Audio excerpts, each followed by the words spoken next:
Welcome back to my channel. आज हम बहुत ईजी सा कंसेप्ट देखेंगे प्रोक्रास्टिनेशन के बारे में। प्रोक्रास्टिनेशन क्या होता है, उसके एग्जांपल्स क्या हैं। लेकिन उससे पहले अगर आप मेरे चैनल पे न्यू है तो लाइक, सब्सक्राइब एंड शेयर करना मत भूलें। स्टार्ट करते हैं डेफिनेशन से। प्रोक्रास्टिनेशन क्या होता है? प्रोक्रास्टिनेशन क्या होता है? जब भी कोई पर्सन कोई भी काम को डिले करे या भी उसके पास कोई टास्क मिल रहा हो, उसको रिस्पॉन्सिबिलिटी ना ले हो, यानी कि आज से ही कह दे कि ठीक है आज नहीं कल कर लूँगा, कल नहीं परसों कर लूँगा, लास्ट मिनट तक अपने काम को कंप्लीट ना करे, यानी कि वो बहुत ज़्यादा हो जाए कि ठीक है काम हो जाएगा, काम करने की बजाय उसको डिले करता जाए, यानी कि आज के काम को कल पे डालता जाए। तो जब इस तरह की सिचुएशन होगी वो हमारी प्रोक्रास्टिनेशन होगी। Procrastination is when we delay our put off task are responsibility that we should be doing. It's like postponing something for later instead of doing it right away. कि हम किसी भी सिचुएशन को at a time करने की बजाय उसको postpone कर दें कि हम उसको कर लेंगे लेटर, हम किसी भी टाइम पे कर लेंगे, और उसको करने की बजाय यानी कि हम बहुत ज़्यादा सुस्ती शो करें। तो वो जो हमारी सुस्ती वाली जो सिचुएशन होती है वो हमारी प्रोक्रास्टिनेशन होती है। ये प्रोक्रास्टिनेशन किसी भी पर्सन में आ जाती है, as a student, as a wife, as a teacher, as a businessman. ये प्रोक्रास्टिनेशन किसी भी पर्सन में बिल्डअप हो जाती है। लेकिन हमें क्या करना होगा, इसको ओवरकम करना होगा प्रोक्रास्टिनेशन को। हम इसको ओवरकम कैसे कर सकते हैं? हमें टाइम को मैनेजमेंट करना होगा। आप अलार्म एक लगा लें कि हम जब भी इस टाइम हमने ये काम करना है और करके ही सांस लेना है। तो जब भी हमारी ये इस तरह की सिचुएशन होगी तो हमें उसे ओवरकम करना होगा। लाइक यहाँ पे कुछ एग्जांपल हैं प्रोक्रास्टिनेशन की। Let's say you have a big project due tomorrow, but instead of starting it you keep finding other things to do, like cleaning your room और watching TV.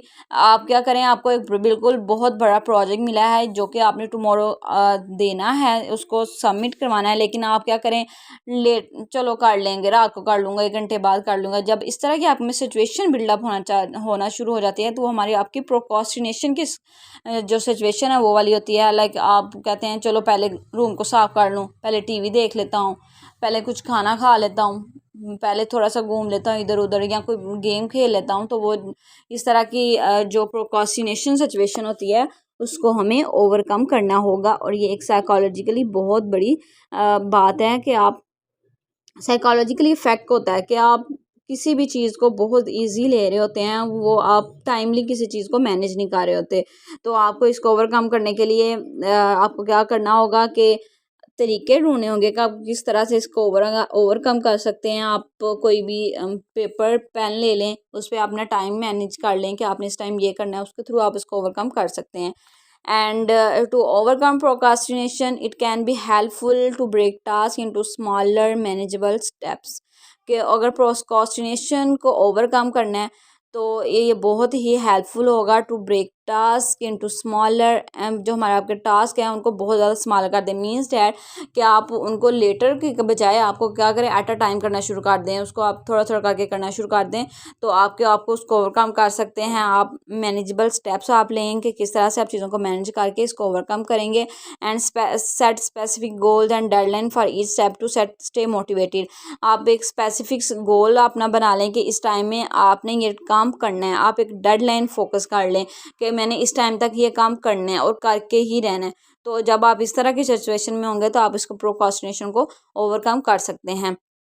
And it eliminate distractions, create a structured schedule and use tools like timers or task lists to stay focused. And find strategies that work for you, such as the Pomodoro technique, working in short bursts with breaks, or rewarding yourself after completing tasks. Remember to be kind to yourself and celebrate small victories along the way. अब आप क्या करें, ये strategy आप क्या करें कि आप जो एक शॉर्ट बर्स्ट बना लें, यानी कि आप कोई काम कर रहे हैं, 1 घंटा आपने काम किया, काम करने के बाद आप 10 मिनट की ब्रेक ले लें। आप कोई भी अच्छी जो चीज़ आपको इंजॉयबल लगे वो देख लें, जो आपको बहुत ज़्यादा कर दे कि आप ये काम करने के बाद आपका मूड फ्रेश हो जाए, आप वो वाला काम कर लें, या कुछ खा लिया, इस तरह की थोड़ा सा घूम फिर लिया, 10 मिनट की ब्रेक लेने के बाद आप वो काम दोबारा स्टार्ट कर दें, इस तरह की, जिससे आपकी जो प्रोक्रास्टिनेशन की हैबिट है वो कम हो जाएगी। और यहाँ क्या करें कि आप कोई भी काम करते हैं उसके बाद खुद को रिवार्ड करें, खुद को अप्रिशिएट करें कि अब मैंने ये काम कर लिया, आप अपने अंदर हैप्पीनेस फील करें। तो जब आप में हैप्पीनेस आएगी, आप किस तरह की सिचुएशन होगी, तो आप प्रोक्रास्टिनेशन को ओवरकम कर सकते हैं। Remember it's a lesson for you, remember to be kind to yourself and celebrate small victories along the way. Hope so आप लोगों का मेरा आज का लेसन अच्छा लगा होगा। अगर अच्छा लगा तो कमेंट सेक्शन में ज़रूर बताएं।